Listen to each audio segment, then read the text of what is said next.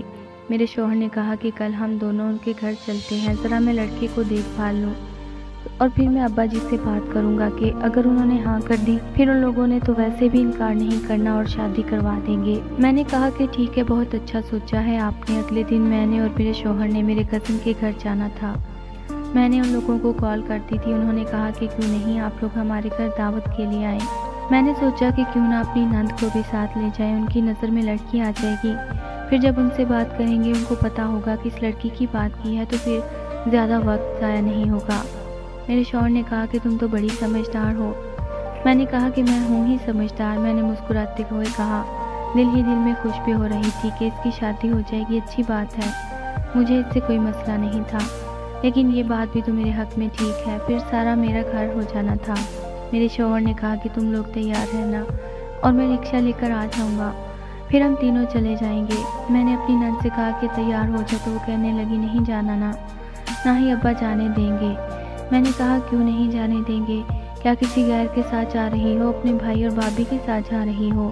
چلو تیار ہو جاؤ۔ وہ بہت ضد کر رہی تھی کہ جس کی حد نہیں تھی، تیار ہی نہیں ہو رہی تھی کہ جیسے تیار ہو جائے گی تو سسر آ کر اس کے ہاتھ توڑ دیں گے۔ پھر مشکل سے تیار کروایا، دونوں تیار ہو کر باہر نکلی ہی تھی۔ چونکہ میرا شوہر رکشہ لینے گیا تھا، ادھر میرا شوہر گھر میں رکشہ لے کر آیا اور ادھر میرا سسر بھی آ گیا۔ ہم دونوں کو دیکھ کر پوچھنے لگے کہ کہاں کی تیاری ہے، کہاں جا رہے ہو تم لوگ؟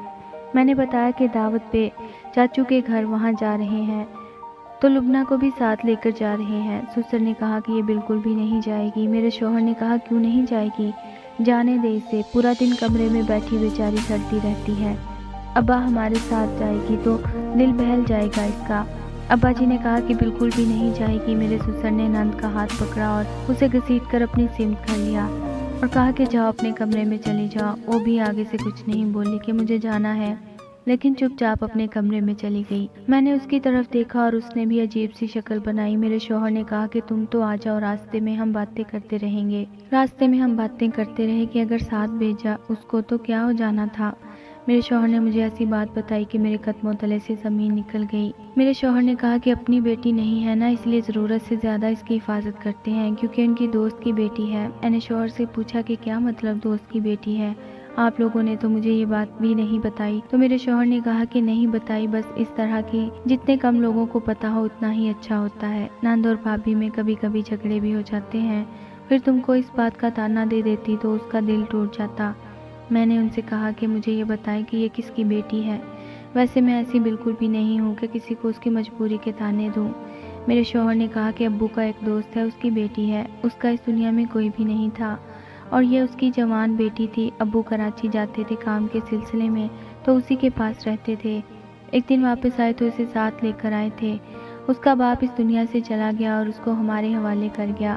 اس وقت میرا تم سے نکاح ہو چکا تھا، نہیں تو میرا نکاح اسی سے کروا دیتے تاکہ یہ ہمارے گھر میں ہی رہ جاتی، لیکن میں نے اس کے بعد سے اس کو بہن کی نظر سے دیکھا اور بہن ہی سمجھا ہے۔ ابو اسی لیے اس کا ضرورت سے زیادہ خیال رکھتے ہیں، کہیں کل کو اس کی شادی کسی غلط انسان سے ہو گئی تو پھر روز آخرت اس نے باپ کو کیا جواب دیں گے۔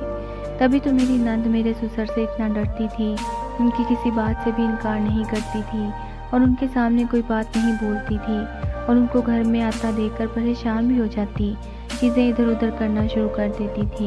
میری نند کی شکل بھی ایسی بنی ہوئی تھی جیسے رات بھر جاگتی ہو، آنکھوں کے نیچے ہلکے بن گئے تھے، شاید اپنے باپ کو یاد کر کے بیچاری رات بھر روتی تھی۔ لیکن پھر اس گھر میں ایک دن ایسی بات ہوئی کہ میں کچھ اور ہی سوچنے پر مجبور ہو گئی۔ میری نند کوئی کام بھی ٹھیک سے نہیں کرتی تھی، ہر وقت پڑی رہتی تھی، اسے کوئی کام کرنے کو دل بھی نہیں کرتا تھا کہ اس نے کرنا ہے۔ بے دلی سے میں نند کا کمرہ صاف کر رہی تھی جب اس کے بستر پر مجھے ایک ایسی چیز پڑی ہوئی نظر آئی کہ میرے قدموں تلے سے زمین نکل گئی۔ یہ وہ چیز تھی جو میرے سسر کی جیب سے برآمد ہوئی تھی اور اب یہ میری نند کے کمرے میں اس کے بستر پر پڑی تھی۔ میں نے کانوں کو ہاتھ لگایا، کچھ تو گڑبڑ تھی۔ پھر میں اپنے سسر کے کمرے میں گئی تو ان کے کمرے میں بھی مجھے یہی چیز ملی۔ یہ کیا ہو رہا تھا؟ میرے شوہر کو شاید بیوقوف بنایا جا رہا تھا، لیکن مردوں سے بات کرنے سے پہلے مجھے یہ بات اپنی نند سے کرنی تھی، وہ مجھے بتا سکتی تھی۔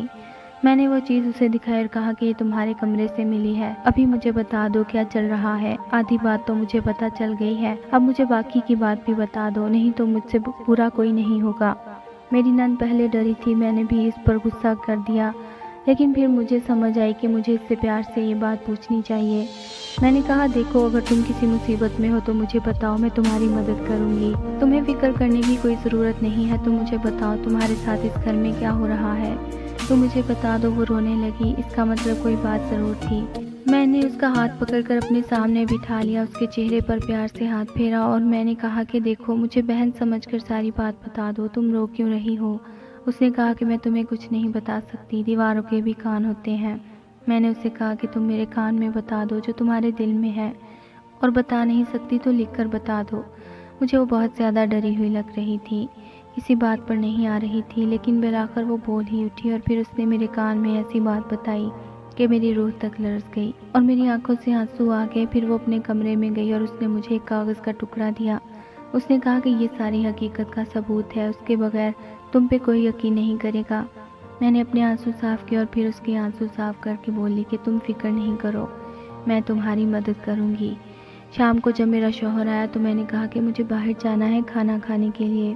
میرا شوہر کہنے لگا کہ کھانا گھر میں بنا تو ہوا ہے، پھر باہر کھانے کی کیا ضرورت ہے، بریانی بنی ہے۔ میں نے شوہر کو آنکھوں سے اشارہ کیا اور کہا کہ مجھے باہر لے جاؤ، میں نے باہر کھانا کھانا ہے۔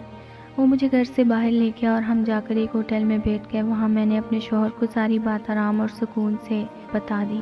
وہ چلا نہیں سکتا تھا کیونکہ یہ پبلک پلیس تھی، لیکن بالآخر اس نے مجھے غصے سے کہا تم میرے باپ پر الزام لگا رہی ہو، آج میں تمہیں ایک بات بتاتا ہوں۔ جب میں نے اپنے باپ سے کہا کہ آپ کی دوسری شادی کروا دیتے ہیں تو اس نے انکار کر دیا۔ جب اولاد خود باپ کی شادی کروانے کا کہے پھر بھی باپ انکار کر دے، ایسا ہوتا ہے کیا؟ میرا باپ نہایت ہی نیک انسان ہے۔ میں نے وہ کاغذ کا ٹکڑا اپنے شوہر کے سامنے رکھ دیا اور کہا کہ یہ دیکھ لو اپنے باپ کی نیکی۔ وہ ڈاکٹر کی رپورٹ تھی جب کے مطابق میری نند کا ابارشن کروایا گیا تھا، اور ابارشن کروانے والا کوئی اور نہیں بلکہ میرا سسر تھا۔ ہسبینڈ کے خانے میں اسی کا نام لکھا تھا۔ میرا شوہر حیران رہ گیا۔ پھر میں نے ساری بات بتائی۔ میں نے کہا کہ آپ کے والد صاحب اس لڑکی کو لے کر آئے ضرور تھے، لیکن بیٹی بنا کر نہیں بلکہ بیوی بنا کر۔ وہ اس لڑکی سے نکاح کر کے لائے تھے اور ان دونوں کا نکاح ہوا ہے، لیکن آپ سے یہ بات چھپا رہے تھے، اور یہ لڑکی پہلے دن سے ان سے شادی نہیں کرنا چاہتی تھی کہ یہ تو ان کو اپنے باپ کی جگہ تصور کرتی تھی۔ انہوں نے اس سے نکاح بھی دھوکے سے کیا ہے۔ اس کے مرتے ہوئے باپ کے سامنے یہی کہا کہ میں بیٹی بنا کر رکھوں گا، لیکن بعد میں نیت خراب ہوگی اور اس سے نکاح کر کے اسے اپنے ساتھ یہاں لے آئے۔ میرا شوہر حیران رہ گیا اور میں بھی بہت دکھ میں تھی۔ میں نے کہا کہ آپ کے باپ نے اس سے دھوکے سے نکاح کیا اور اب اس سے جو بہت مارتے بھی ہیں، اس سے اولاد پیدا نہیں کرنا چاہتے کیونکہ پھر زمانے والوں کو پتہ چل جائے گا۔ اس بیچاری کا 2 دفعہ ابارشن کروا چکے ہیں۔ اس قسم کے انسان ہیں آپ کے والد صاحب۔ میں ان کو کچھ نہیں کہہ سکتی، اب آپ جانے اور آپ کے کام جانے، لیکن اس لڑکی کی مدد کریں، وہ بیچاری بہت تکلیف میں ہے۔ میرا شوہر ایک لفظ نہیں بولا، چپ چاپ جیسے غصہ پی گیا تھا۔ اگلے دن اس نے میرے سسر کی پرواہ کیے بغیر لبنہ کو گھر سے باہر نکالا اور مجھے بھی لے کر اسی ہوٹل میں واپس آ گیا۔ وہ ہمارے سامنے بیٹھی تھی۔ میرے شوہر نے کہا کہ مجھے سارا کچھ پتہ چل گیا ہے، اور اگر تم نے مجھے پہلے بتا دیا ہوتا تو میں تمہاری مدد کر سکتا تھا۔ دیکھو تمہارے پاس آخری موقع ہے، اس کے بعد تمہیں کوئی موقع نہیں ملے گا۔ مجھے صرف ایک لائن میں صاف صاف بتا دو کہ تم اس شخص کے ساتھ رہنا چاہتی ہو یا نہیں، بس تم مجھے اتنا بتا دو، پھر میں سب کچھ سنبھال لوں گا۔ اس نے کہا کہ یہ شخص میرے بچوں کا قاتل ہے، میں اس کے ساتھ نہیں رہنا چاہتی۔ میرے شوہر نے اس کے سر پہ ہاتھ رکھا اور کہا کہ اب سب کچھ سنبھال لیں گے۔ میرے شوہر نے لبنہ کو میرے حوالے کیا کہ جب تک یہ مسئلہ چل رہا ہے تم اسے اپنے کمرے میں رکھنا، میں باہر سویا کروں گا۔ اس کو سسر کے پاس بالکل نہ جانے دینا، کہیں وہ پھر اس پر ہاتھ نہ اٹھائے۔ اور میرے شوہر نے میرے سسر کو سب کچھ بتا دیا، وہ بھی حیران رہ گیا۔ زبیر نے کہا کہ ہم لوگ لبنہ کی طرف سے آپ کے خلاف خلا کا کیس ڈالیں گے۔ اگر آپ خود ہی اسے طلاق دے دیں تو آپ کی بڑی مہربانی ہوگی، ورنہ یہ بات سارے خاندان کو پتہ چل جائے گی۔ میرے سسر ہٹ دھرمی پہ اتر آئے اور کہنے لگا، کر لو جو کرنا ہے۔ میرے شوہر نے لبنہ کی مدد کی اور خلا کا کیس ڈال دیا۔ جب لڑکی نے کہہ دیا کہ میں نے اس انسان کے ساتھ نہیں رہنا تو پھر کسی بات کا جواز بنتا ہی نہیں تھا۔ ان دونوں کا رشتہ ختم ہو گیا۔ لڑکی نے بتایا کہ میرا ایک ماموں ہے، مجھے اس کے گھر چھوڑاؤ۔ ماموں بھی بہت بوڑھا تھا، لیکن اس گھر میں ماموں کا ایک بیٹا تھا جس کی بیوی اس دنیا سے جا چکی تھی۔ وہیں پر بیٹھے ہم نے مشورہ کیا اور لبنہ کی شادی ماموں کے بیٹے سے کروا دی، اور اس کے ماموں نے اسے گلے لگا لیا اور اپنی بہن کی آخری نشانی سمجھ کر رونے لگا۔ اس کا بیٹا بھی اچھا انسان معلوم ہوتا تھا۔ اب لبنہ وہیں پر رہتی ہے اور خوشیوں بھری زندگی گزار رہی ہے۔ میرے شوہر سسر گھر میں ہی رہتا ہے اور ہمیں کھانے والی نظروں سے دیکھتا ہے، لیکن کچھ نہیں کر سکتے۔ اللہ کی طرف سے ہمارے ہاں بھی امید ہے اور سارا کچھ ٹھیک ہی جا رہا ہے۔